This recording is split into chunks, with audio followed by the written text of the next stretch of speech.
Hello అందరికీ. Welcome back to diary diaries. ఈరోజు నేను మీకు రెగ్యులర్‌గా కాకుండా మన మమ్మీ వాళ్ళు, అమ్మమ్మ వాళ్ళు వాళ్ళ టైంలో చేసుకునే అంత హెల్తీ బ్రేక్‌ఫాస్ట్ చూపించాలనుకుంటున్నాను.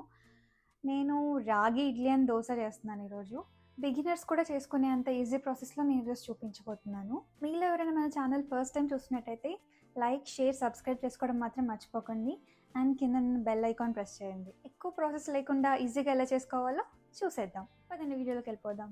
మనకి రాగుల నుంచి వచ్చే బెనిఫిట్స్ అంతా ఇంత కాదండి. వీటిలో మనకి high calcium, iron, protein and essential amino acids ఎన్నో ఉంటాయన్నమాట. మన రెగ్యులర్ డైట్ లో మనం రాగులతో చేసిన ఫుడ్ ఐటమ్స్ తీసుకోవడం వల్ల మనకి బోన్ హెల్త్ అనేది చాలా బాగుంటుంది.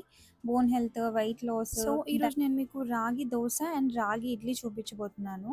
ఇక్కడ నేను సేమ్ బ్యాటర్తో ఇడ్లీ అండ్ దోశ ప్రిపేర్ చేసుకోవడానికి ఈ క్వాంటిటీ తీసుకుంటున్నాను. 3 కప్స్ రాగులు అండ్ 1 కప్ బియ్యం. ఒక 1-2 టైమ్స్ దీన్ని మంచిగా వాష్ చేసి పక్కన పెట్టేసుకుందాం. అండ్ ఇక్కడ నేను 3 కప్స్ రాగులు, 1 కప్ బియ్యానికి 1 కప్ మినపప్పు తీసుకుంటున్నాను. దీన్ని కూడా సేమ్ అలానే వాష్ చేసి ఒక టేబుల్ స్పూన్ మెంతులు యాడ్ చేసుకొని ఒక 7-8 అవర్స్ నానబెట్టుకుంటే మనకి బాగా నానిపోతాయి ఇవి.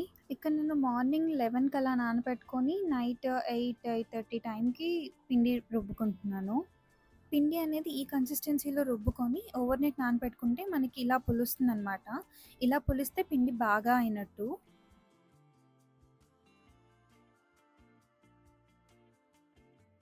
అండ్ మనకి మెయిన్‌గా ఇడ్లీకి, దోసకి పిండి ఎంత బాగా పులిస్తే మన ఇడ్లీలు, దోసలు అంత బాగా వస్తాయన్నమాట.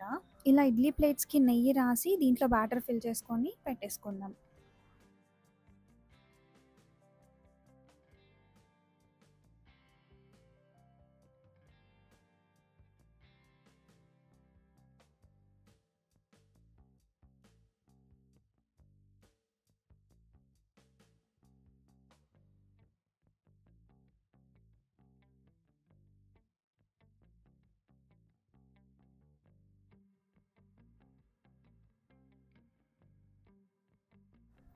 సేమ్ బ్యాటర్‌లోకి కొద్దిగా సాల్ట్ అండ్ కొంచెం వాటర్ వేసుకొని బ్యాటర్ మిక్స్ చేసుకుంటే దోసలు కూడా ఇదే బ్యాటర్‌తో వేసేసుకోవచ్చు.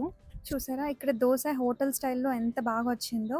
దీనిపైన కొంచెం ఘీ ఆర్ ఆయిల్ అలా చల్లుకుంటే హోటల్ స్టైల్ దోస రెడీ. చూసారా దోస ఎంత క్రిస్పీగా కనిపిస్తుందో. నేను చెప్పిన ప్రాసెస్‌లో ఈ స్టెప్స్‌తో మీరు దోస బ్యాటర్ ప్రిపేర్ చేసుకోండి. చాలా బాగా వస్తాయి. రెసిపీ ట్రై చేసి ఎలా ఉందో కామెంట్ సెక్షన్‌లో కామెంట్ చేయండి. మరిన్ని ఇంట్రెస్టింగ్ రెసిపీస్ కోసం don't forget to like, share and subscribe the channel.